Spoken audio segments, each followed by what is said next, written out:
Hello दोस्तों, कैसे हो आप लोग। स्वागत है आपका मेरे चैनल देहाती सिस्टर में। जैसा कि लगातार वीडियोस मेरे चैनल पे मॉडर्न का नोट्स वाला अपलोड हो रहा है और आप लोग का प्यार और सपोर्ट उसमें बहुत ज़्यादा मिल रहा है, बहुत अच्छे अच्छे कमेंट भी आ रहा है। तो एक नए वीडियो के साथ आज मैं फिर आप सबके सामने आई हूँ। तो इससे पहले अगर आप मेरे चैनल पे नए हैं, पहली बार हैं, तो ज़रूर चैनल को सब्सक्राइब कर लें, क्योंकि ये नोट्स बहुत इंपॉर्टेंट होने वाला है। ये नोट्स मैंने एनसीईआरटी, एससीईआरटी मेरा कोर्स और फिर जितना भी प्रैक्टिस सेट मैंने लगाया था उसमें जो क्वेश्चन मिलते थे उसको भी मैंने नोट किया है। उसके बाद मैं किसी का मैराथन या कहीं भी देखती थी तो उसमें जो क्वेश्चन मिलता है तो वो भी इंक्लूड है इसमें। तो आप कुल मिलाकर आपके लिए बहुत इंपॉर्टेंट होने वाला है, तो आप इसे स्किप ना करें, इसे एक बार ज़रूर पढ़ लें। तो चलिए आज का क्लास हम लोग जल्दी से शुरू करते हैं। आज का अधिवेशन हम लोग कल का पढ़े थे 1960 वाला, एक बार फिर से मैं इसको रिपीट कर देती हूँ। 1960 का अधिवेशन सूरत में हुआ था। इसके अध्यक्ष रास बिहारी बोस थे और इसी अधिवेशन में पहली और अंतिम बार उपाध्यक्ष बनाया गया था फिरोज शाह मेहता को। फिरोज शाह मेहता जो थे ना, पहली बार, मतलब 1907 का ऐसा अधिवेशन ये था जिसमें एक ही बार उपाध्यक्ष और पहली बार और अंतिम बार, यानी एक पहली बार भी उपाध्यक्ष बनाया गया था और अंतिम बार भी। उसके बाद किसी अधिवेशन में उपाध्यक्ष पद का सृजन नहीं हुआ था, तो फिरोज शाह मेहता को उपाध्यक्ष बनाया गया था और अध्यक्ष थे रास बिहारी बोस। कांग्रेस का प्रथम विभाजन इसी अधिवेशन में यानी 1907 के अधिवेशन में हुआ था। कांग्रेस जो था ना, दो दल में बट गया था, नरम दल और गरम दल। अब नरम दल किसे कहते हैं, गरम दल किसे कहते हैं, ये आगे भी क्लास में हम लोग पढ़ेंगे, लेकिन थोड़ा सा मैं बता देती हूँ आपको। नरम दल मतलब जो कि थोड़ा अनुनय विनय की नीति रखने वाले नेता थे, और गरम दल जो कि मतलब कुछ भी करो, आप समझ सकते हैं, जैसे कि जो करना है अभी करना है, मतलब लाठी चला के भी करेंगे, इस टाइप के जो नेता थे उनको गरम दल में रखा गया था। तो अगला पॉइंट है, कांग्रेस के सभी उग्रवादी नेताओं को, मतलब गरम दल के जो उग्रवादी मतलब उग्र प्रवृत्ति के नेता थे, कांग्रेस से निष्कासित कर दिया गया था, यानी कांग्रेस से उनको बाहर कर दिया गया था। अगला अधिवेशन है 1911 का। मुझे थोड़ा सा कन्फ्यूज़न था इसलिए मैंने 1907 से लिया, क्या पता मुझे लग रहा है 1911 वाला भी पढ़ाया था, कोई बात नहीं, अभी देख लें एक बार और फिर से आप रिवीजन हो जाएगा। 1911 का अधिवेशन जो हुआ था वो कलकत्ता में हुआ था और इसके अध्यक्ष थे विशन नारायण धर। विशन नारायण धर कलकत्ता अधिवेशन के अध्यक्ष थे, जो कि 1911 में बनाए गए थे। अब इस अधिवेशन की खासियत ये थी कि इसी अधिवेशन में जन गण मन गाया गया। अब ये देखें, ये बाद में मैंने इसमें लगाया है कि जन गण मन कितने सेकेंड में गाया जाता है, तो ये 52 सेकेंड में एनसीईआरटी से मुझे मिला था, तो मैंने इसको लगाया है यहाँ पे, और मुझे लुसेंट में भी ये मिला था। और जन गण मन के रचयिता कौन है, तो रविंद्रनाथ टैगोर जी हैं, उन्होंने ही जन गण मन गीत गाया था। बांग्लादेश राष्ट्रगीत भी रविंद्रनाथ टैगोर जी ने ही गाया था, अमार सोनार बंगला, ये इनका गाना था, बांग्लादेश का राष्ट्रीय गीत है ये।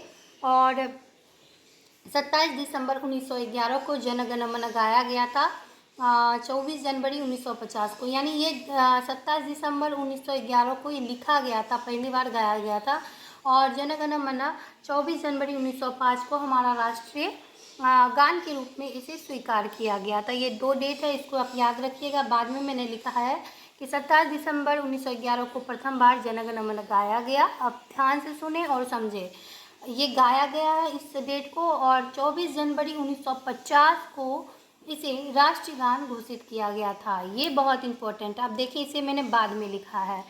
अगला पॉइंट है, तत्वबोधिनी पत्रिका में भारत भाग्य विधाता रविन्द्रनाथ टैगोर द्वारा गाया गया है।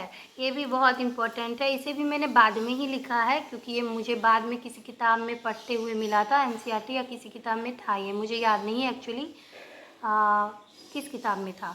अगला अधिवेशन है 1912 का।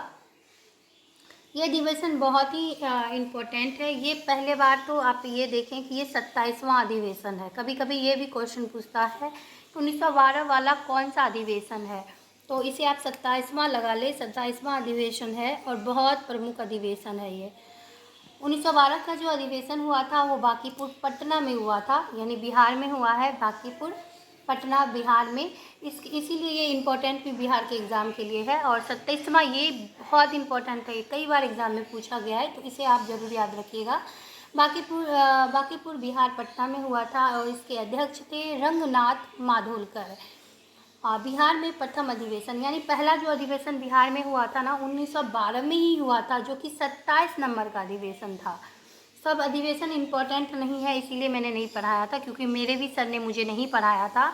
और जो इम्पोर्टेंट है वही सबको ही पढ़ाता है और उसी से क्वेश्चन भी आता है, तो सबको ना पढ़ें। इसीलिए मैं बोलती हूँ कोर्स ले लें, या कोर्स नहीं लेना है तो मेरे नोट्स से ज़रूर आप पढ़ें। क्योंकि देखें, कोई पढ़ना स्टार्ट करेगा ना कोई बुक से, तो सारा ही अधिवेशन पढ़ेगा, क्या इंपॉर्टेंट है, क्या पढ़ना है, क्या छोड़ना है। अब लूसेंट है, लूसेंट को पढ़ के बहुत लोग बहुत एग्ज़ाम क्लियर करते हैं। आप हनुमान जी के जैसा शुरू से लास्ट तक तो नहीं पढ़ पाएंगे ना। तो वो एक होता है कि कोई स्मार्ट करता है पढ़ाई, और कोई करता है ऐसे ही बैठ के रट रहे हैं। तो आप स्मार्ट पढ़ाई करें, कम समय में ज़्यादा चीज़ को कवर करें जो आता है एग्ज़ाम में। तो ये अधिवेशन जो था ना बिहार में हुआ था, और बिहार का ये प्रथम अधिवेशन था 1912 वाला, जो पटना और बांकीपुर में हुआ था। पटना बांकीपुर बिहार में हुआ था। उसके बाद ये दोनों इम्पोर्टेंट है, ये बाद में भी आएगा, लेकिन मैंने इसलिए यहाँ पे लिखा है, बाद में मैंने ऐड किया था। और आप अपना नोट्स में भी जैसे ही मैं इतना लिखाई ना, तो इतना आप छोड़ें, ताकि कुछ मिले तो उसको उसी में ऐड करें आप। तो 38वां अगला अधिवेशन, 38वां तो नहीं है, लेकिन 38वां अधिवेशन मैं आपको एक बार बता देती हूँ यहाँ पे। ये आगे भी मैं पढ़ाऊँगी, लेकिन चूँकि मेरे नोट्स में लिखा है, तो किसी ने कल कमेंट किया दीदी सब बताया करिए, प्लीज़ छोड़ा मत करिए, तो इसीलिए मैं इसे बता देती हूँ आपको। ये 38वां अधिवेशन भी उतना ही इम्पोर्टेंट है। और 53वां, तो 38वां अधिवेशन जो हुआ था 1912 में हुआ था, गया में हुआ था। ये तीनों बिहार के अधिवेशन है, इसीलिए मैंने एक जगह इसको लिखा है। तो ये गया में हुआ था। CR दास, यानी पूरा नाम है चित्तरंजन दास, बहुत लोग कंफ्यूज हो जाते हैं, इसीलिए मैं फर्स्ट टाइम है जिसका रहता है, तो इनका पूरा नाम यहाँ पे मैंने लिखा है। कि 38वां अधिवेशन 1922 में जो हुआ था गया में हुआ था। इसके अध्यक्ष थे CR दास यानी चित्तरंजन दास। उसके बाद 53वां अधिवेशन जो हुआ था 1940 में हुआ था, रामगढ़ में हुआ था, जिसके अध्यक्ष थे अब्दुल कलाम आज़ाद। ये तीनों अधिवेशन इम्पोर्टेंट है, बहुत इम्पोर्टेंट, VVI इसको लगाया, ये बहुत बार एग्ज़ाम में पूछा जाता है। अगला अधिवेशन 1916 का ही, इससे तो आप कभी स्किप मत करिएगा इसका एक भी पॉइंट, क्योंकि इससे बहुत सारे क्वेश्चन बनते हैं। मैं बता दूंगी कैसे क्वेश्चन बनते हैं, थोड़ा मैं इसको एडजस्ट कर लूँ। अब देखिए 1916 का अधिवेशन जो हुआ है वो लखनऊ में हुआ है। सबसे पहले यही बन जाता है कि 1916 का अधिवेशन कहाँ हुआ था, या लखनऊ अधिवेशन कब हुआ था, तो 1916 में हुआ था। और इसके अध्यक्ष थे अंबिका चरण मजूमदार। तो क्वेश्चन कैसे बनेगा कि 1916 के अधिवेशन के अध्यक्ष कौन थे, तो अंबिका चरण मजूमदार थे। या लखनऊ अधिवेशन जो हुआ था उसके अध्यक्ष कौन थे, तो अंबिका चरण मजूमदार थे। इसमें नरम दल और गरम दल में समझौता हुआ था। मैंने पहले बताया था कि नरम दल गरम दल में ना विरोध हो गया था, दोनों दो टुकड़ों में बट गया था। कब, 1907 के अधिवेशन में। अभी मैंने इसी क्लास में एक बार इसलिए बताया कि इसे पढ़ना था आपको। तो 1907 के अधिवेशन में वो दोनों दो टुकड़ी में बट गए थे, और वहीं पे 1916 में फिर से दोनों में समझौता हो गया था, दोनों एक साथ आ गए थे। समझौता किसने किया था, ये बहुत इंपॉर्टेंट है कि नरम दल और गरम दल के बीच समझौता किसने किया था, तो नरम दल और गरम दल के बीच समझौता एनी बेसेंट और तिलक ने किया था। मतलब दोनों ने ही मिलकर इसे एक किया था। ये बहुत इंपॉर्टेंट टॉपिक है। कांग्रेस और मुस्लिम लीग के बीच समझौता हुआ था इसी अधिवेशन में। कांग्रेस और मुस्लिम लीग में ना दोनों अलग हो गए थे, तो इसी अधिवेशन में दोनों के बीच समझौता हुआ था। तो इस समझौता को किसने किया था, जिन्ना और तिलक ने। बहुत इंपॉर्टेंट है, इसे आप स्किप ना करें 1916 वाला। इसका विरोध, जैसे ये दोनों एक हुए थे ना कांग्रेस और मुस्लिम लीग, तो इसका विरोध भी किसी ने किया था। तो किसने किया था, मदन मोहन मालवीय जी ने किया था इसका विरोध, कि मुस्लिम लीग और कांग्रेस एक ना हो, उनका ये मत था, इसीलिए इन्होंने विरोध किया था मदन मोहन मालवीय जी ने। इसी अधिवेशन में, मतलब 1916 का लखनऊ अधिवेशन जो हुआ इसकी बात कर रहा है, इसी अधिवेशन में शामिल हुई थी सरोजिनी नायडू यानी सरोजिनी नायडू। ये क्वेश्चन ऐसे बनता है कि सरोजिनी नायडू किस अधिवेशन में प्रथम बार शामिल हुई थी, तो 1916 का लखनऊ अधिवेशन। ऐसे क्वेश्चन बनता है। देखिए मैं पॉइंट में इसको लिख दी हूँ, मैं ऐसे ही नोट्स बनाती थी, क्योंकि मुझे कम समय में ना ज़्यादा चीज़ मिले, तो किस अधिवेशन में सरोजिनी नायडू, आप ऐसे भी लिख सकते हैं, कांग्रेस में शामिल हुई थी? तो सरोजिनी नायडू 1916 के लखनऊ अधिवेशन में शामिल हुई थी। अगला पॉइंट है मुस्लिम लीग की मांग, प्रथम निर्वाचन को कांग्रेस ने स्वीकार किया था। मतलब इसी अधिवेशन में मुस्लिम लीग की मांग जो थी, प्रथम निर्वाचन, इसको ना स्वीकार किया गया था। ये भी इम्पोर्टेंट है। अगला, ये दोनों चीज़ बहुत इम्पोर्टेंट है कि गांधी जी की मुलाकात राजकुमार शुक्ल से 1916 में जो चंपारण सत्याग्रह में शामिल हुए थे गांधी जी, उसी के लिए इन्होंने यहाँ पे उनको इसी अधिवेशन में बुलाने आए थे, आमंत्रित करने आए थे। 1916 का लखनऊ अधिवेशन में राजकुमार शुक्ल आए थे गांधी जी से मिलने के लिए कि चले पितामह, मेरा थोड़ा सा प्रॉब्लम है। तो 1916 के बाद ही 17 होता है, तो 1917 में वो गए भी थे चंपारण, उनका निदान भी किया था। आगे की क्लास में हम लोग इसे बेहतर तरीके से पढ़ेंगे, लेकिन ये पूछता कि गांधी की मुलाकात राजकुमार शुक्ल से किस अधिवेशन में हुई थी? तो 1916 का लखनऊ अधिवेशन में पहली बार उसी अधिवेशन में दोनों की मुलाकात हुई थी। 1916 के अधिवेशन में सरोजिनी नायडू शामिल हुई थी। 1916 अधिवेशन में जब मुस्लिम लीग कांग्रेस एक हो रहे थे ना, तो इसका विरोध मदन मोहन मालवीय ने किया था। लेकिन मुस्लिम लीग और कांग्रेस जब एक हो रहे थे तो जिन्ना तिलक ने उनका समर्थन किया था और उनको दोनों को एक करने में मदद की थी। इस टाइप से आप याद रखें। अगला है कि पटना विश्वविद्यालय अधिनियम पारित हुआ था। तो पटना विश्वविद्यालय अधिनियम पारित हुआ था 1916 में, लेकिन लागू हुआ था 1917 में। आप देखिए, ये डेट ना मुझे बहुत परेशान करता था स्टार्टिंग में कि कहीं 1916 दिखता था, 1917 में परेशान हो जाती थी हर चीज़ में। तो उसके बाद मैंने फिर बहुत किताब को जब पढ़ा, तब मेरा ये कन्फ्यूज़न दूर हुआ कि कोई भी चीज़ जब होता है ना, तो उसका अधिवेशन, मतलब कोई किसी भी अधिवेशन में वो पारित होता था। पहले पारित होता था 1 साल पहले वाले अधिवेशन में, क्योंकि जब भी अधिवेशन होता था तो ईयर के लास्ट मंथ में होता था, दिसंबर में होता था, 27, 28, 29 इसी डेट में होता था। तो ये पारित उस टाइम पे होता था, लेकिन लागू होने में तो थोड़ा टाइम लगता था, तो लागू वो अगले साल होता था। तो इसी तरह पटना विश्वविद्यालय अधिनियम पारित अगर पूछेगा कब हुआ, तो 1916 में, और लागू, क्वेश्चन को बहुत ध्यान से देखिएगा, ये लागू पूछेगा तो 1917 में। देखिए, यही अंतर होता है ना। मैं अपने नोट्स से आपको अच्छे से समझा रही हूँ, लेकिन मुझे ये समझने में बहुत टाइम लग गया था। एक एक चीज़ को सर्च करके पढ़ने में ना बहुत मुश्किल हो जाता है। इसीलिए मैंने सोचा था कि मैं मतलब एक बार एग्ज़ाम से फ्री हो जाऊँ तो मैं ज़रूर अपना नोट्स एक बार शेयर करूँगी। शायद आपको अच्छा भी लग रहा होगा, कमेंट बॉक्स में ज़रूर बताइएगा। आगे का अधिवेशन हम लोग अभी ही पढ़ेंगे। देखिए, मैंने ऊपर वाला भी इसलिए लिया है ना कि कोई कोई कमेंट में बोलता दीदी एक भी लाइन ना छोड़ें, तो देखिए मैंने ऐसे लिखा है। उधर मैंने पढ़ाया था कि कांग्रेस का 1907 में विभाजन हुआ था, फिर 1916 में समझौता हुआ था, फिर 1918 में हुआ, फिर विभाजित भी होगा। तो यही चीज़ मैंने ऐसे लिखा है। ये ऊपर मैं इसलिए लिखती थी ना क्योंकि बार बार मुझे देखने से ये याद हो जाता था, तो आप भी ऐसे लिख सकते हैं। अगला अधिवेशन है 1917 का कलकत्ता अधिवेशन। कलकत्ता अधिवेशन भी बहुत इंपॉर्टेंट है। इसके अध्यक्ष एनी बेसेंट थे।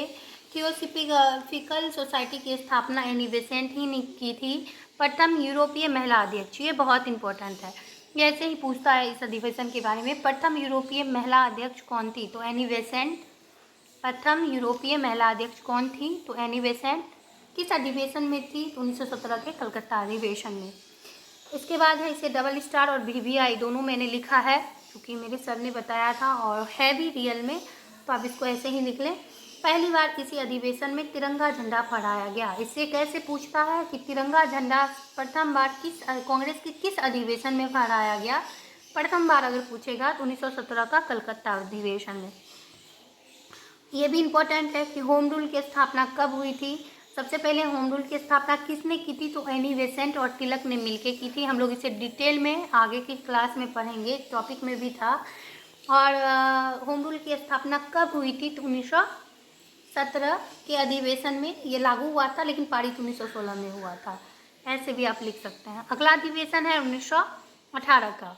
1918 का कौन सा अधिवेशन है? दिल्ली अधिवेशन। इसके अध्यक्ष हैं मदन मोहन मालवीय जी।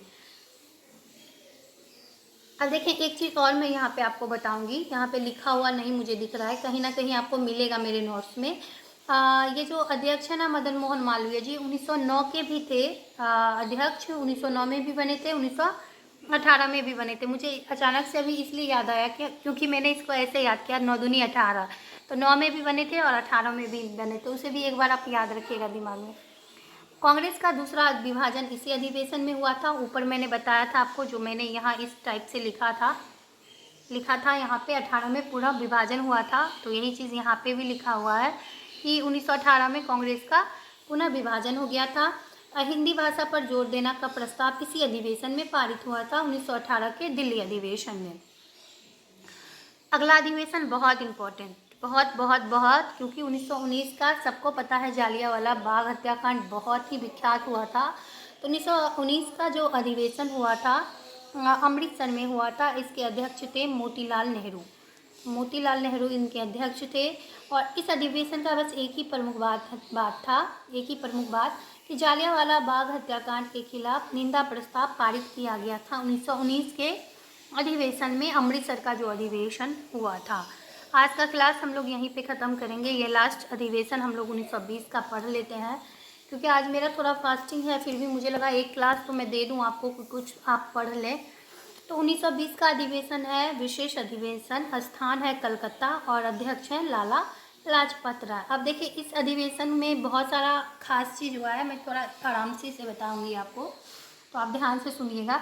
इस अधिवेशन में ना 2 अधिवेशन हुआ था। एक वार्षिक तो होता ही था जो दिसंबर माह में होता था, लेकिन इस अधिवेशन में एक और हुआ था विशेष अधिवेशन। किसी ईयर में हो जाता था विशेष अधिवेशन, यानी कोई बीच में काम लग गया तो हम लोग कैसे, कोई काम लगता है ऐसे हम लोग चलो साल में किसी का वर्षगांठ है तो मिलते हैं, या शादी है तब मिल लेते हैं, मतलब वर्षगांठ ही आप माने कि साल में मिलते हैं। लेकिन कोई विशेष अधिवेशन बीच में आ जाता है, शादी ब्याह या कुछ भी, तो फिर से हम लोग मिलते हैं ना। तो उसी टाइप से कोई कार्य होगा तो विशेष अधिवेशन लग जाता था किसी साल, 1-2 में मिलेगा आपको आगे भी। तो 1920 का 2 अधिवेशन है। इसके नाम में फिर ऑप्शन देगा ना तो दोनों ही दे देगा, तो इसे आप ध्यान से पढ़िएगा। ये विशेष अधिवेशन का स्थान था कलकत्ता और अध्यक्ष थे लाला लाजपत राय। और असहयोग आंदोलन का प्रस्ताव, क्योंकि असहयोग आंदोलन 1920 में ही हुआ था, प्रस्ताव पर चर्चा हुई थी और अस्थायी रूप से पारित किया गया था। यानी इसी अधिवेशन में 1920 के अधिवेशन में इसे पारित और सहयोग आंदोलन को प्रस्ताव पर चर्चा भी किया गया था और इसे पारित भी किया गया था। अब चले वार्षिक अधिवेशन। वार्षिक अधिवेशन जो हुआ था 1920 का, यह अधिवेशन हुआ था नागपुर में, स्थान था नागपुर और अध्यक्ष थे वीर राघवाचार्य। इसे याद करने में मुझे थोड़ा सा कन्फ्यूज़न हुआ था, लास्ट टाइम में मुझे याद हुआ था। ये अधिवेशन वाला आप देखिए हड़बड़ बिल्कुल भी मत करिएगा, एक दिन आप रट लें, दूसरे दिन से आप रिवीजन करें, ऐसे रखें। मेरा टाइम टेबल एक मैं शेयर करूँगी, बहुत सारा कमेंट आ रहा है तो मैं बता दूँगी कैसे आप पढ़ेंगे। थोड़ा मुझे भी टाइम दे, आजकल सांस लेने का मुझे फुर्सत नहीं मिलता है। तो वार्षिक अधिवेशन जो हुआ था स्थान नागपुर था और अध्यक्ष थे वीर राघवाचार्य। इसमें 3 महत्वपूर्ण चीज़ हुए थे। पहला था असहयोग का प्रस्ताव पारित किया गया था, दूसरा था भाषाई आधार पर राज्य का गठन किया गया था इसी अधिवेशन 1920 के अधिवेशन में। क्वेश्चन कैसे बनेगा कि असहयोग का प्रस्ताव पारित किस अधिवेशन में हुआ था, तो 1920 के वार्षिक अधिवेशन, कभी दे देगा विशेष अधिवेशन, तो आप याद रखें वार्षिक अधिवेशन में हुआ था। भाषाई आधार का राज्य किस अधिवेशन में बना था, तो 1920 के वार्षिक अधिवेशन में कांग्रेस ने पहली बार देशी रियासतों के प्रति अपनी नीति जारी की थी 1920 के वार्षिक अधिवेशन में। ये तीनों ही देखिए, इसमें 2 स्टार और ये 3 स्टार लगाया है। 3 स्टार यानी बहुत बहुत बहुत इम्पोर्टेंट, तो आपको इसको याद करिए। देखिए एक क्लास मेरा मिसिंग है क्लास 4, लेकिन यहाँ पे 4 लिखा है क्योंकि मैं एक दिन ना छोटा क्लास दी थी, थोड़ा काम होता है मुझे भी इसलिए, लेकिन कोई बात नहीं, मैं इसको ख़त्म कर दूँगी। कल का क्लास मुझे लगता है ज़्यादा ही बड़ा होगा, लेकिन कल मैं इसको 4 वाला पूरा ख़त्म कर दूँगी। अभी हम लोग 20 दिन में इसको कवर भी कर पाएंगे। तो प्लीज़ अच्छा कमेंट करिए, अगर आपको और ज़्यादा लंबा क्लास चाहिए तो मैं लाऊँगी आपके लिए सब चीज़ करूँगी। बस आप लोग प्यार और सपोर्ट दीजिए, थोड़ा शेयर ज़रूर करिए, क्योंकि मैं ना डिमोटिवेट हो जाती हूँ। जैसे व्यूज़ कम आता है ना तो मुझे लगता है कि मैं इतना देर मेहनत करती हूँ, क्योंकि एडिट करना वीडियो बनाने में बहुत मेहनत लगता है, तो लेकिन अगर व्यूज़ नहीं आएगा तो फिर परेशानी हो जाता है मुझे लगता है जो पहले मैं बस बात कर रही थी उसमें बहुत ज़्यादा व्यूज़ आप देख सकते हैं, तो मैं ऐसे ही करूँ। तो प्लीज़ आप लोग सपोर्ट करिए अपने ग्रुप में, थोड़ा शेयर कर दीजिए, कोई दिक्कत नहीं है। और नहीं भी करते हैं थोड़ा मेरे चैनल को शेयर करिए, बोलिए जिस जो नहीं भी पढ़ा उनको भी सब्सक्राइब करने के लिए, इससे मेरा थोड़ा इम्प्रेशन बढ़ेगा चैनल का। तो thank you so much class में बने रहने के लिए। आपका आज का क्लास कैसा लगा प्लीज़ कमेंट बॉक्स में एक कमेंट ज़रूर करिएगा। और थैंक यू सो मच, जल्दी ही नए क्लास के साथ हम लोग मिलेंगे। अगर अब अभी तक भी आपने सब्सक्राइब नहीं किया है तो चैनल को प्लीज़ सब्सक्राइब कर लीजिए, बेल आइकन को ज़रूर प्रेस करिएगा ताकि नोटिफिकेशन आपको मिले। Thank you so much.